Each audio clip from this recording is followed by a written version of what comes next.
Olá, pessoal. O tema de hoje, né, é mecânica básica. Vocês vão ter aqui a oportunidade de conhecer um pouquinho mais sobre o funcionamento de um veículo, por todos os motivos, né? O principal é como você vai conservar o seu veículo. E um dos motivos também é a prova do Detran, né? Então, mecânica básica não é um assunto fácil, porém, vamos tentar compreender aqui através dessa aulinha, né?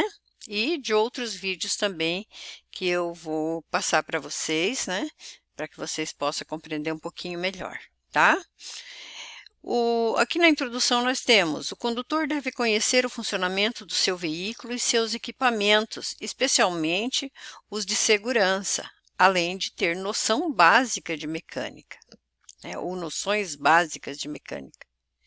De uma maneira geral, os veículos são constituídos pelos mesmos elementos.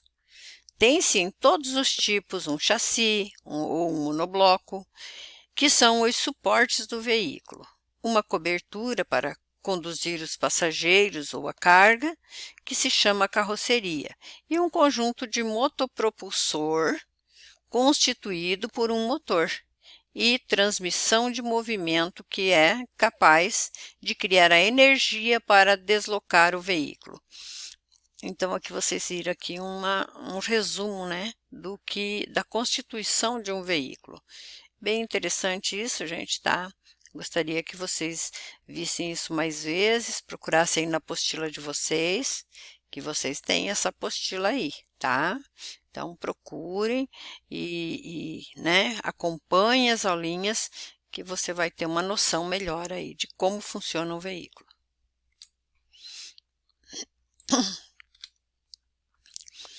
Motor de combustão interna. Nos motores de combustão interna, a transformação de energia é resultante da queima de uma mistura de ar combustível no interior da câmara de combustão, responsável por transformar energia em movimento. É o motor que gera os cavalos, né? Que aqui nós temos CV, cavalo a vapor, né? E o torque, que é a força de tração, aquele que movimenta o veículo, né? Seus principais componentes são cárter, reservatório de óleo, né? O cárter é onde fica o óleo, né? O bloco, que abriga o virabrequim e os pistões, cabeçote, parte superior e sede da câmara do combustão, válvulas, eixos do comando de válvulas e seus outros assistentes, como velas e bicos injetores. Bem interessante essa parte, né? Aqui nós temos o motor de combustão interna, as peças, né? O principal aqui que vocês deverão entender: comando de válvula, correia dentada, câmara de combustão, virabrequim, mancais, biela, pistão, volante do motor e o cárter. Então, aqui vocês têm uma explicação, né? Aqui da onde eles estão, né? Aqui o 1, o 2 e assim por diante. Aí na apostila de vocês têm isso também, né? Veículo equipado com motor flex. Olha só, interessante, né? O veículo flex está equipado com um motor que tem a capacidade de ser reabastecido e funcionar com mais de um tipo de combustível, misturados no mesmo tanque e queimados na câmara de combustão simultaneamente. Ao ser abastecido, um sensor detecta a mistura do combustível e ajusta a injeção de acordo com a mistura. Muito chique, né? Assim, pode-se usar tanto etanol quanto gasolina, ou uma mistura dos dois em qualquer proporção, sem qualquer dano ao motor. Esse é o motor flex, né? Bem interessante nessa criação aí dos últimos tempos, né? Que até, eu não lembro exatamente o ano, né?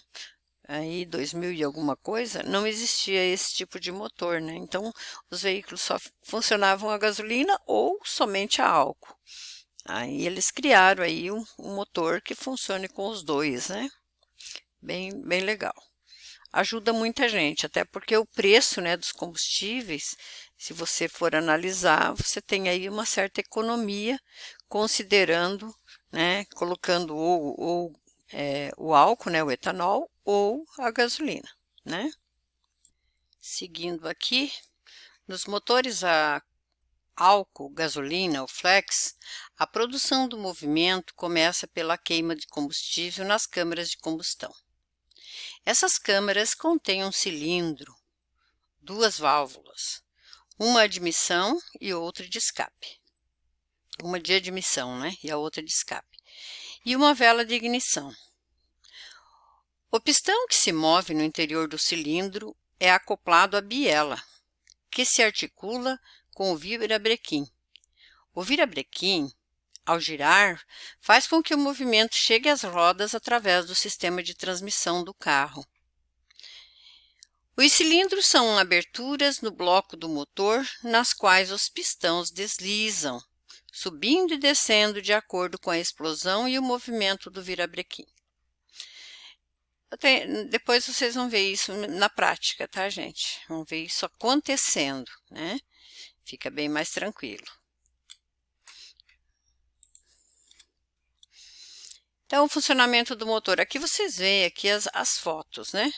Mas, na verdade, ver o movimento não é aqui. No vídeo vocês vão ver, tá? Então, no primeiro tempo é a admissão. São 4 tempos, né, gente? Tem essa perguntinha lá no Detran, né, na prova. Quais são os tempos do motor, né? Admissão, compressão, explosão e exaustão ou escape, né? São um ou outro, aqui não está escrito, mas é assim que funciona, tá? Então, o primeiro tempo é admissão, o segundo tempo compressão, o terceiro tempo é a combustão e explosão, e o quarto tempo é exaustão ou escape, né? O sistema de alimentação. O sistema de alimentação fornece a mistura de ar e combustível para o motor na quantidade e no momento adequado.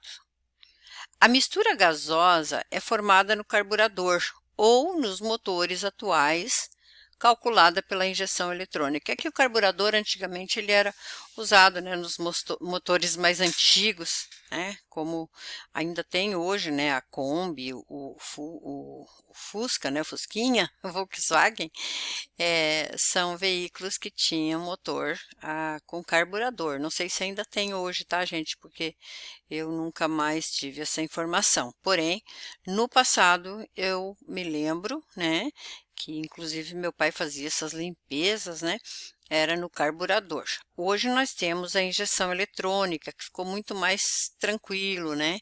Vocês veem que hoje nós não temos o problema de ficar segurando na subida, acelerando o carro para o motor não apagar, né? E no sistema de carburador, então não tinha controle da queima do combustível, né? Alguns queimavam mais, outros menos, e acabava que apagava aí o motor do carro, né? Desligava aí, se você não tivesse com ele bem reguladinho. Já a injeção eletrônica não, ela é bem regulada, bem tranquila, é muito fácil, né? Hoje em dia ficou muito mais fácil de dirigir um veículo, né? Principalmente os que têm aí a injeção eletrônica. O sistema baseia-se em um microprocessador que faz todo o gerenciamento do motor, controlando o funcionamento da forma mais adequada possível. Esse sistema veio a substituir os convencionais sistemas de alimentação por carburador e ignição eletrônica transitorizada. Isso significa que o sistema cuida de todo o processo térmico do motor, como preparação da mistura ar-combustível, a sua queima e a exaustão dos gases. Em outras palavras, é aquilo que eu falei para vocês, né? O sistema de injeção eletrônica, hoje, ele faz tudo, né, automático, então fica bem mais tranquilo, né?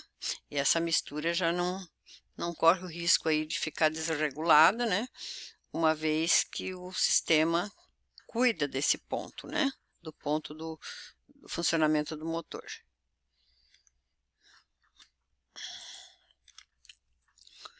Sistema de alimentação.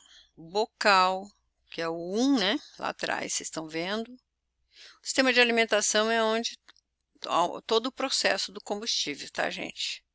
Qualquer combustível, não importa. Então, ele que comanda aí, né? Deixa eu pôr eu aqui. Não sei se vocês estão me vendo, mas enfim, não vou atrapalhar aqui todo esse processo que eu vou mostrar para vocês, que é o sistema de alimentação. Então, o número 1 é o bocal do tanque, lá onde a gente coloca o combustível, né? Então, começa lá.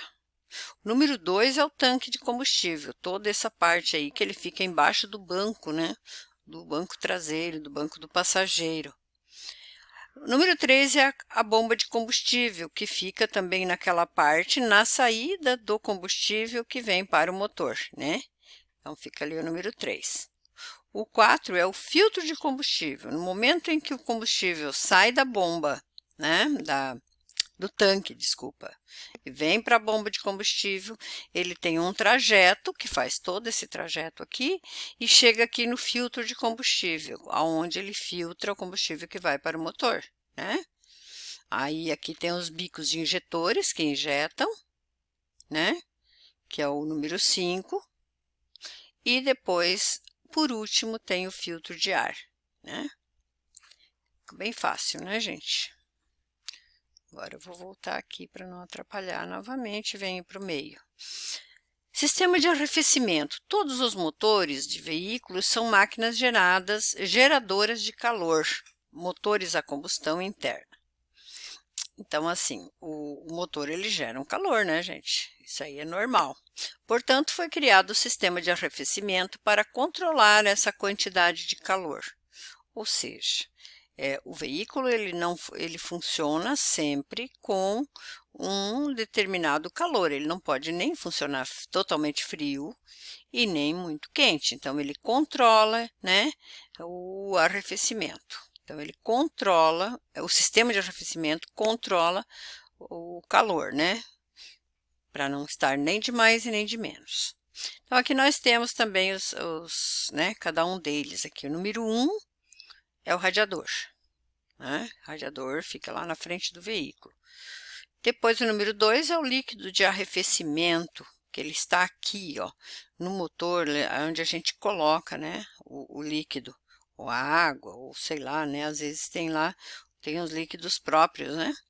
O número 3 é a bomba d'água. A bomba d'água é onde ela distribui, né. E número 4, as mangueiras. Então, isso aqui começa, né, passa pelo líquido de arrefecimento que a gente coloca aqui, né? Bomba d'água, mangueiras, válvula termostática, número 5.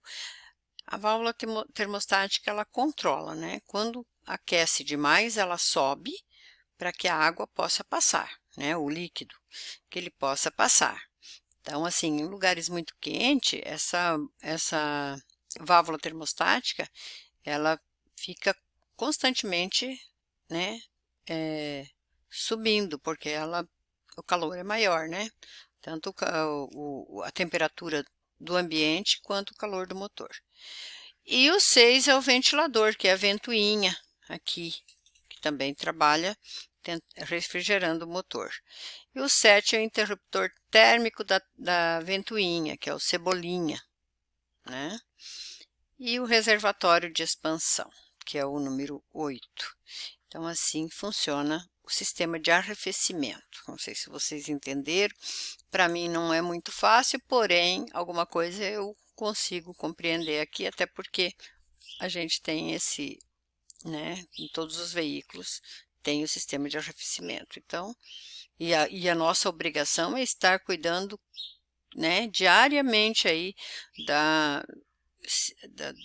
dessa parte aqui né, do líquido de arrefecimento, tentando colocar sempre lá no reservatório, né, o líquido, né, e ele tem um limite, você tem que colocar dentro desse limite, não pode baixar muito e nem ser acima, né, tem que estar sempre cuidando aí dessa parte, que é uma responsabilidade nossa, né, como motorista, nós temos que cuidar dessa parte aí do veículo, para evitar, né, que queime aí Porque, gente, quando falta combustível, desculpa, o líquido de arrefecimento, ele funciona no seco, né? Então aí ele começa a esquentar o motor e é um risco muito grande até de você ter que refazer depois o teu motor, né?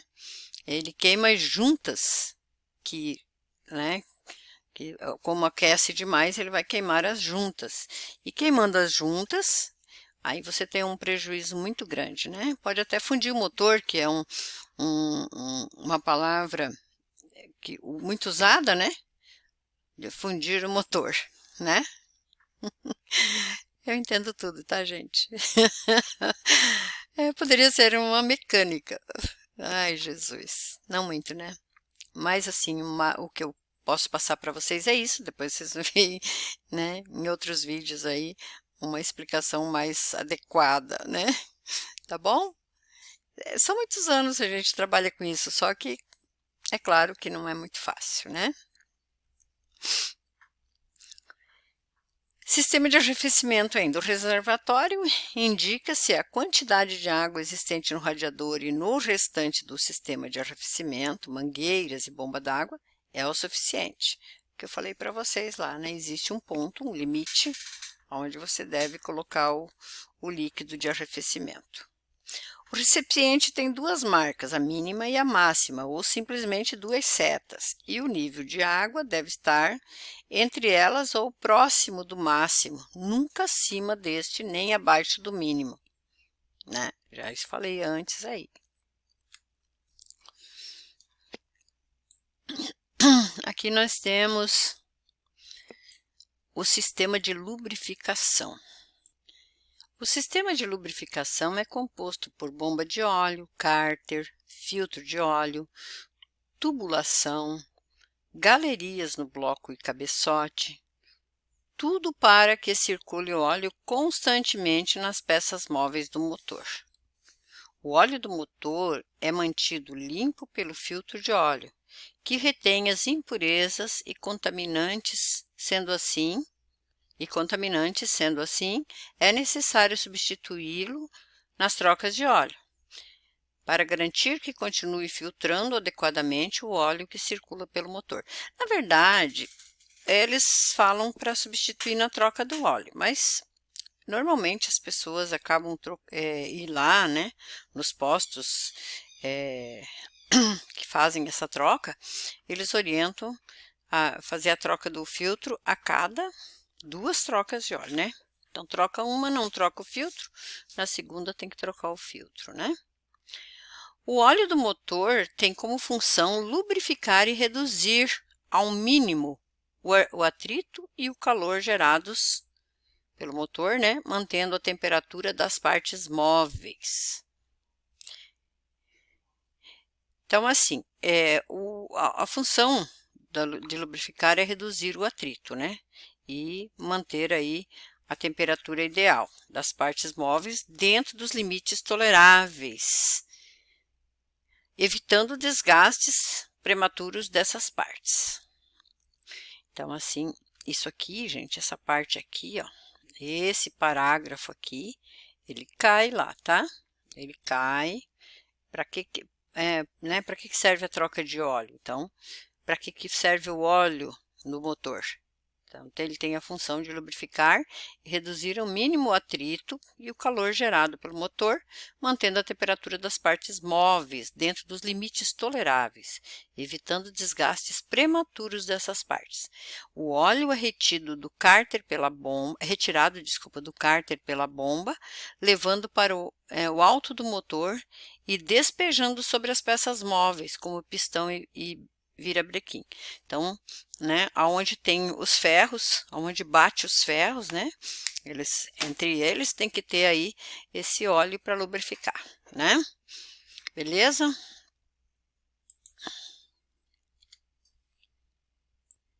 Então, ainda no sistema de lubrificação, nós temos aqui, né, o pistão, bomba, cárter e o virabrequim. Nós comentamos no slide anterior, né? Verificação do nível do óleo do motor. Verifique o nível do óleo do cárter uma vez por semana com o veículo em uma superfície plana e de preferência com um motor frio. Então aqui tá, né? Lá na vareta tem, né, a medida certinha do mínimo e do máximo, né? Puxe a vareta do óleo e retire-a.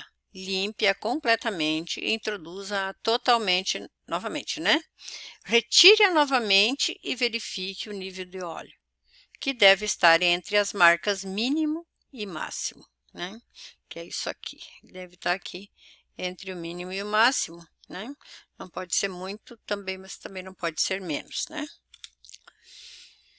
Sistema de escapamento. O sistema de escapamento tem função de conduzir sem perigo.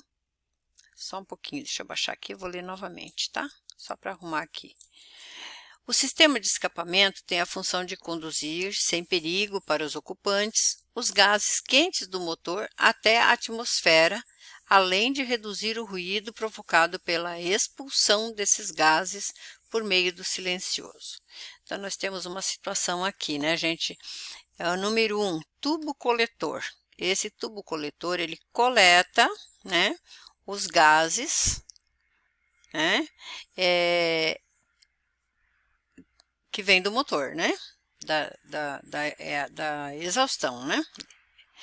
E o catalisador, que é esse aqui, ele tem a função de diminuir, né, de diminuir os gases poluentes, né, que saem do motor. Então, ele tem a função de diminuir a poluição, não é mesmo? O 3 é o silencioso. Aqui você não ouve aquele barulho, né, absurdo do escapamento. Então, ele silencia, né? Chama silencioso intermediário. E, por último, nós temos o silencioso traseiro. Então, esses são os componentes do sistema de escapamento. Vamos ver aqui. Fumaça saindo do escapamento nunca é bom sinal. Através da cor da fumaça é possível verificar e interpretar onde está o problema do veículo. A fumaça branca, né, caso apareça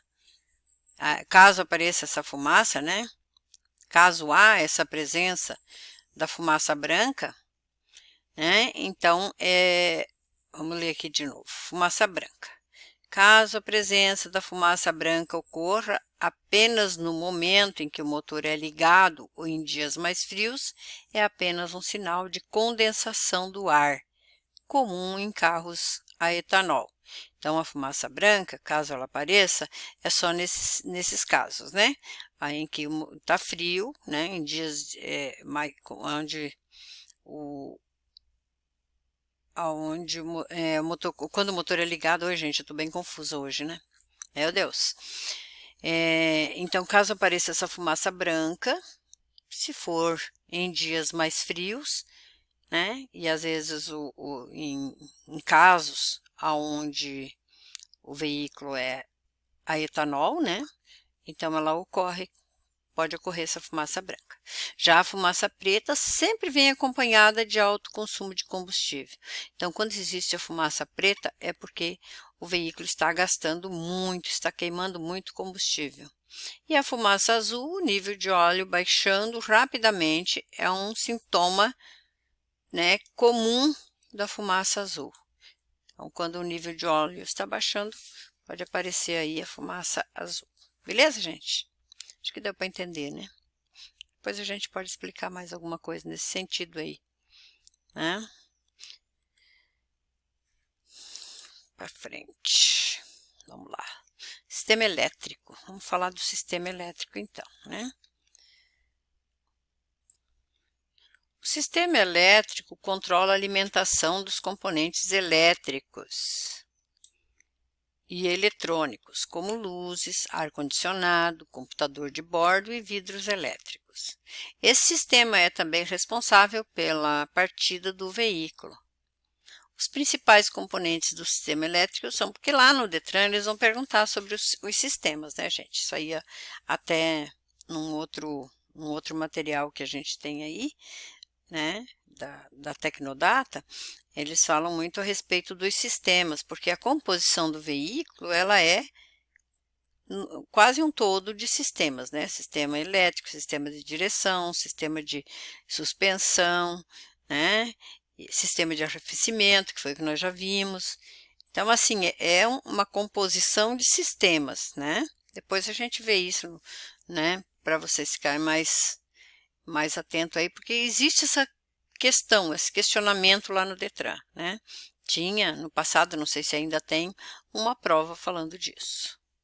Esse sistema também é responsável pela partida do veículo. Os principais componentes do sistema elétrico são bateria, chave de ignição, distribuidor, vela e bobina. Aqui nós temos uma bateria, né? Tem alguns modelos de bateria, né? Tem uma que precisa colocar o líquido e outras já vem, né? Já vem pronta, não precisa colocar, né? Mas aí, né? Sempre você fica, quando você leva lá para eles verificar, né, eles já te falam, né? Quem entende do assunto. E aqui é a chave de ignição. Distribuidor e bobina de ignição. Distribuidor. O distribuidor é o componente do sistema de ignição encarregado de distribuir corrente elétrica de alta tensão produzida pela bobina para as velas. Aqui, esse distribuidor aqui, ele pode causar algum problema quando você passa por alguma enchente, né? Algum acúmulo de água, que a água chega a pegar nesse distribuidor aí, você fica sem poder andar, né? O veículo, ele desliga totalmente. Então, esse aí é o chamado distribuidor, né? A ignição eletrônica. A ignição eletrônica calcula o momento do ponto da ignição. A ignição é a partida, né? A bobina de ignição é o componente elétrico do sistema de ignição destinado a transformar corrente de baixa tensão de 6 ou 12 volts em alta de até 3.000 volts pelo processo de introdução. A corrente é distribuída para as velas de ignição por meio do distribuidor. Então, vela de ignição é a unidade responsável por provocar a ignição da mistura ar-combustível dentro do cilindro e, em consequência, sua explosão, né? Em consequência, sua explosão. O eletrodo que gera a faísca. Só um pouquinho, gente. Só um pouquinho. Tem a pessoa gritando aí fora, né? Não sei o que é. Então, assim, tá atrapalhando aqui a nossa aula, né? Eu vou voltar a ler, tá? Porque me chamou a atenção lá, me distraiu aqui. Certo? Vela de ignição.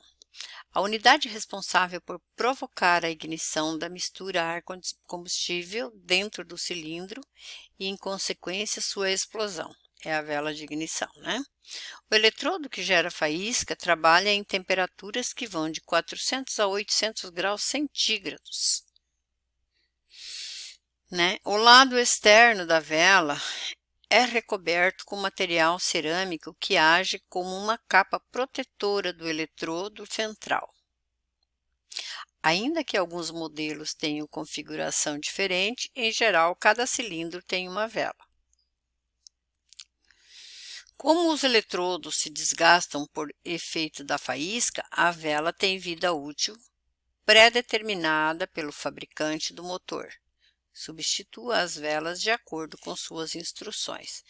Eu ainda não sei nem qual é o tempo. Vamos ver se tem alguma coisa na frente. Mas eu, por exemplo, né, só minha experiência, vou passar para vocês. O meu carro tem... Eu comprei ele em 2010. Eu nunca troquei as velas. Na verdade, eu troquei o ano passado. Durou, hein? Então, ele tem uma vida útil bem avançada, né? Porque 2010 para o ano passado dá 12 anos. Bem, mas só que eu não viajo, né, gente? Só vou de casa para o trabalho, do trabalho para casa, né? E algumas vezes vou em algum lugar mas dificilmente eu saio. Então, durou. Eu troquei, mas não sei quando vou ter que trocar de novo. Provavelmente bem logo, né? Porque acho que depende muito do tipo de vela que eles colocam, né? É isso. O motor de arranque ou motor de partida é o equipamento que transforma a energia elétrica da bateria em energia mecânica, transmitida ao motor para o início do seu funcionamento. Ao se ligar o carro, o motor de partida faz girar uma roda dentada instalada no volante do motor para que este entre em funcionamento. Sendo assim, fica inoperante após esse período, permanecendo parado, mesmo enquanto o motor do automóvel estiver em funcionamento. Esse é o motor de arranque, o motor de partida que eles chamam, né? Às vezes costuma dar problema também, né? Mas é muito raro. O meu até tem um probleminha na chave, que quando esquenta muito, porque acho que o sol bate muito, né? Aí ele meio dá uns probleminhas aí. Mas é muito raro, só quando eu deixo ele no sol. Aí ele parece que quer dar problema e tal, daí eu já sei o que eu faço, então fica tudo tranquilo. É carro velho, né, gente? Meu carro é carro para aprender a mecânica mesmo, porque alguns problemas. Que carro velho a gente aprende mecânica, vocês sabem, né? Quanto mais velho o carro, mais você vai entender de mecânica. É incrível. Alternador. Acionado por uma correia ligada ao motor, o alternador é um gerador de corrente elétrica que carrega a bateria e alimenta o sistema elétrico com o motor em funcionamento.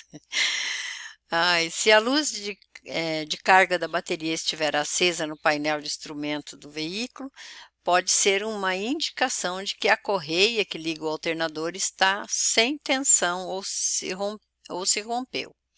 Então, mais um indicador lá no painel, porque é muito importante, né? O painel, ele te dá umas orientações, né? Fusível. Os fusíveis compõem um dispositivo de proteção a curtos-circuitos no sistema elétrico. Se o farol não acende e a lâmpada não está queimada, então a causa geralmente deve ser o fusível. Confira o manual do veículo e localização do compartimento de fusíveis. A seguir, verifique qual deles é o responsável pelos faróis, retire-o e substitua por um novo. Os queimados apresentam a fina lâmina interna rompida, né?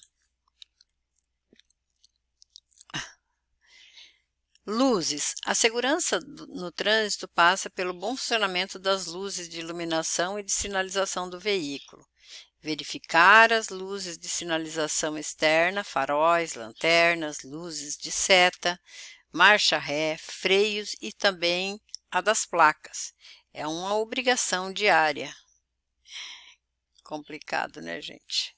Painel de instrumentos, isso aqui é importante, tá, gente? Isso aqui também tem questões que fazem, né, faz com que vocês tenham que responder algumas perguntas aí a esse respeito.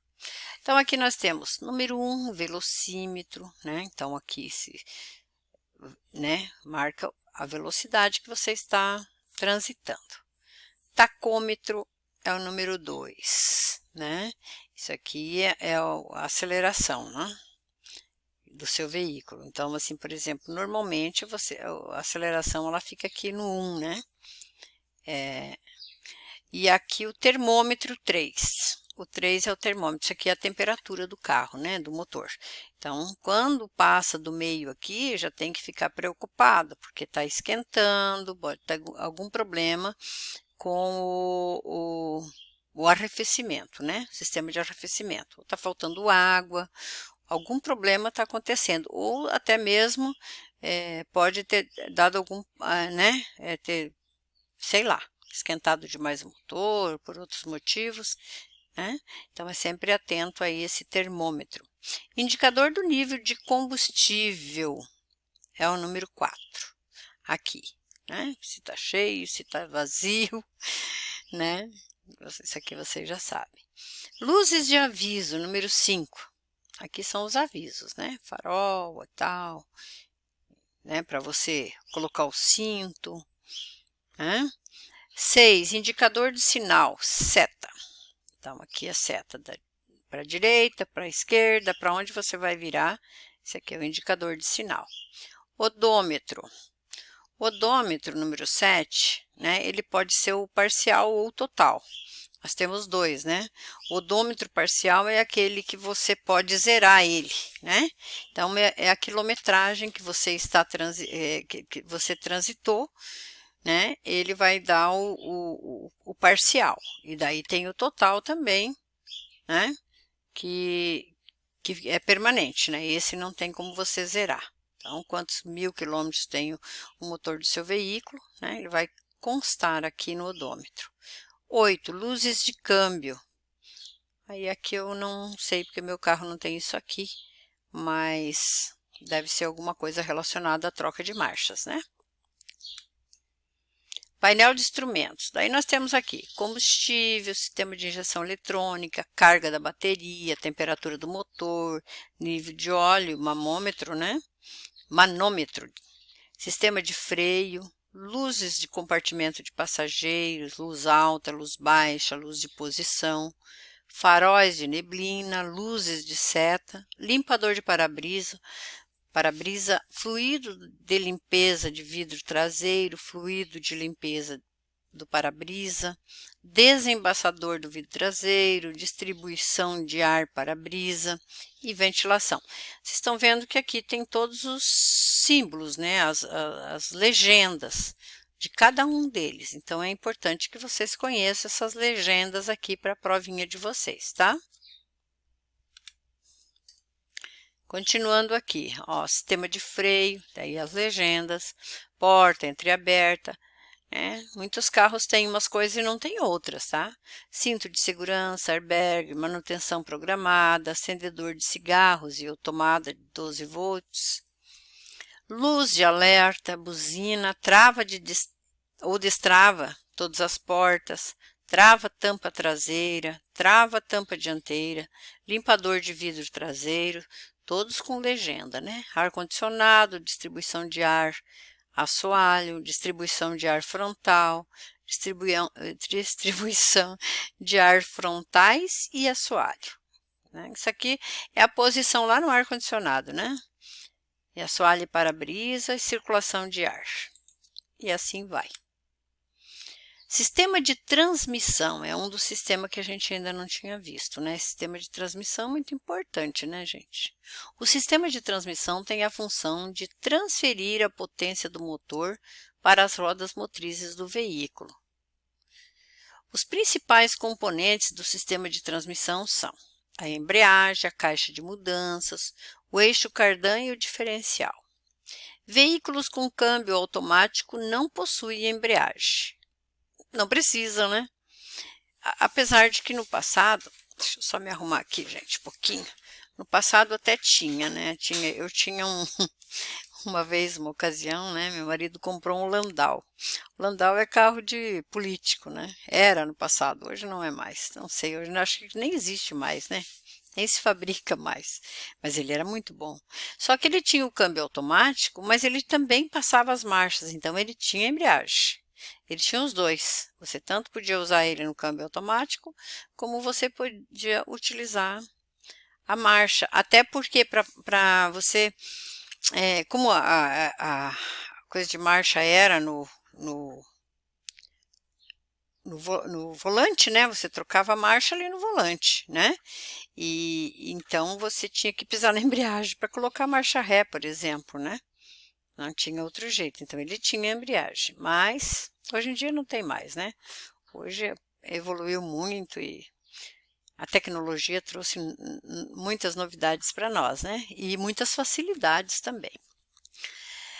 O sistema de transmissão tem a função de transferir a potência do motor para as rodas motrizes do veículo. Os principais componentes do sistema de transmissão, já li aqui para vocês, a embreagem, caixa de mudança, que tá.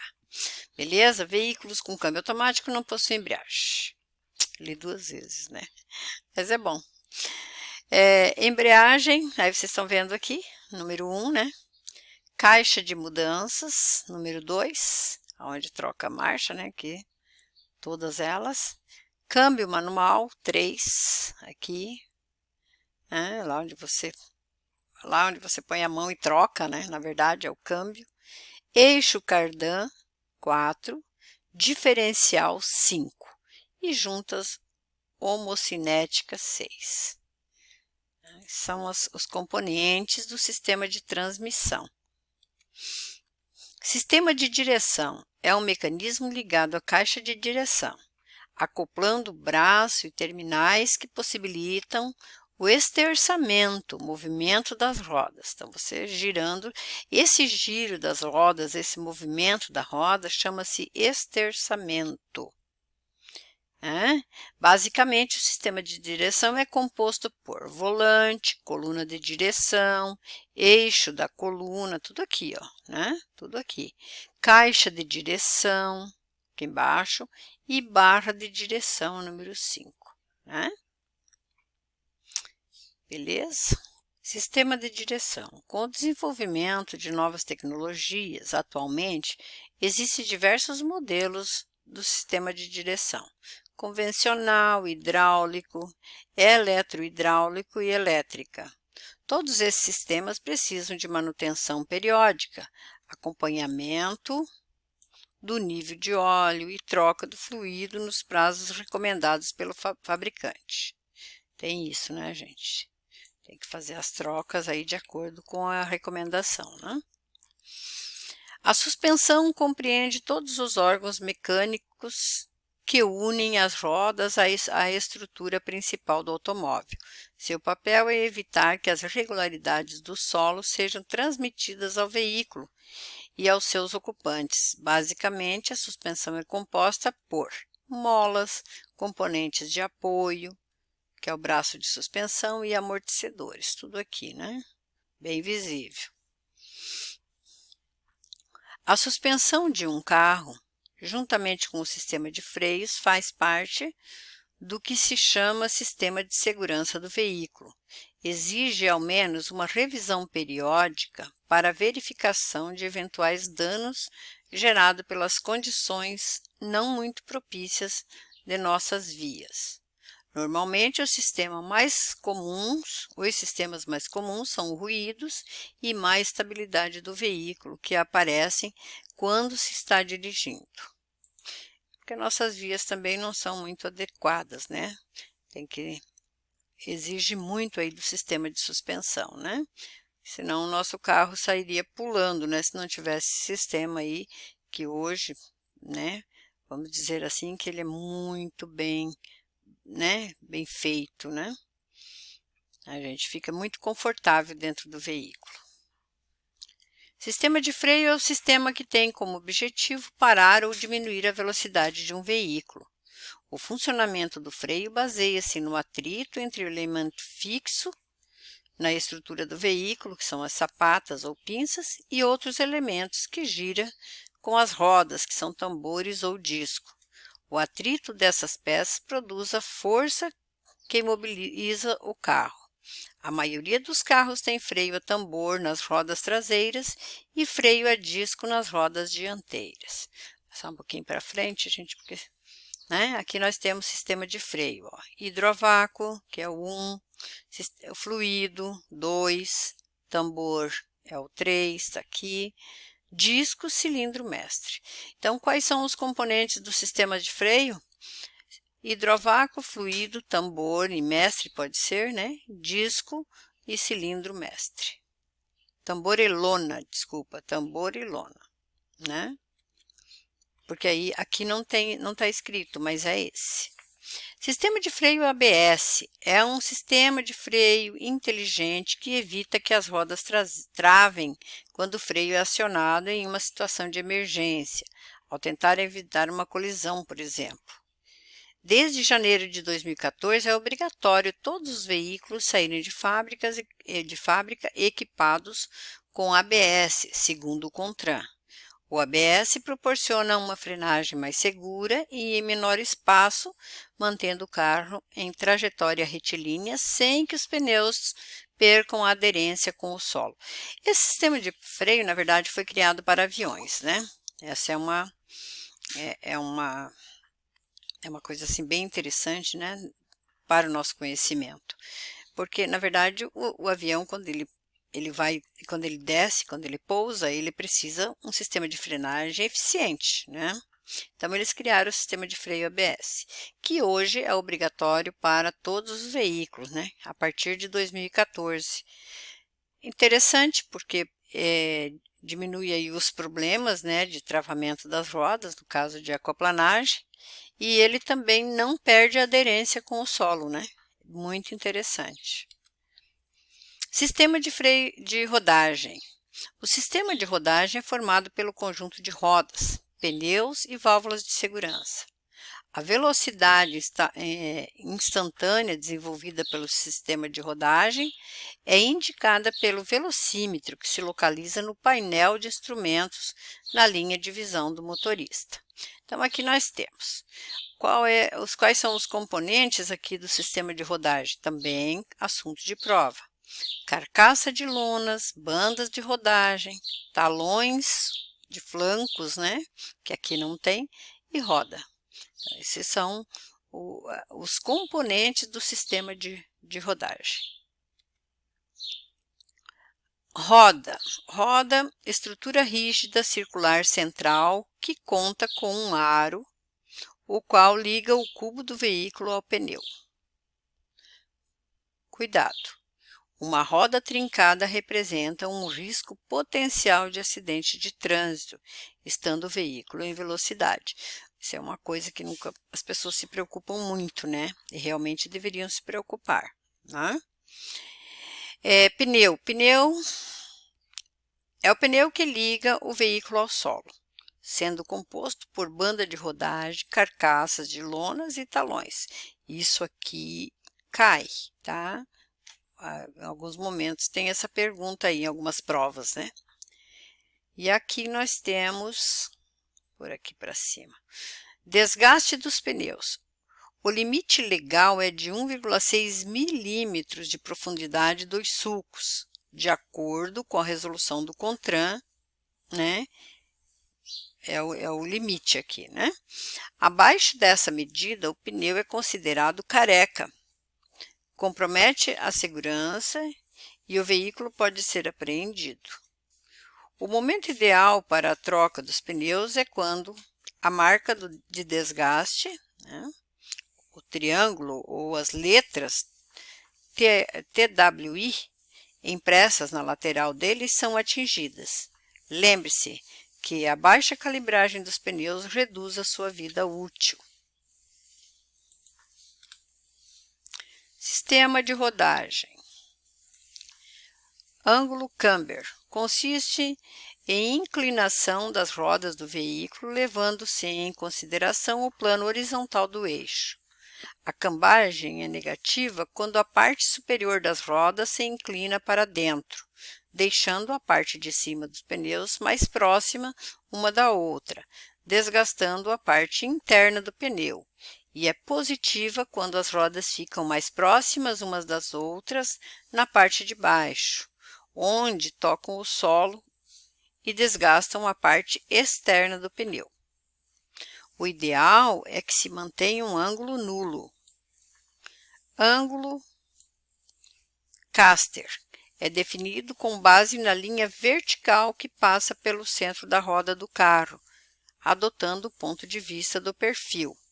É o responsável pela segurança e estabilidade da direção, o que permite dirigir em linha reta com o mínimo de esforço.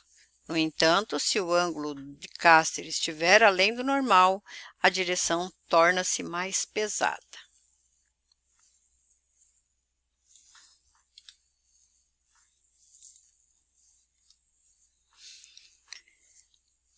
Aí tem o sistema de rodagem, né, o rodízio dos pneus, que deve ser feito com frequência, né, vamos falar disso aí na sequência, né, e depois a gente vai trabalhar a estrutura do veículo, que é o último, que lá na parte de motos eu vou trabalhar com vocês isso, tá? Então, o rodízio dos pneus eu continuo lá no momento da aulinha de moto, tá? Beleza? Aí, por hoje é só, e a gente volta na sequência, né? Com outros vídeos e outras informações.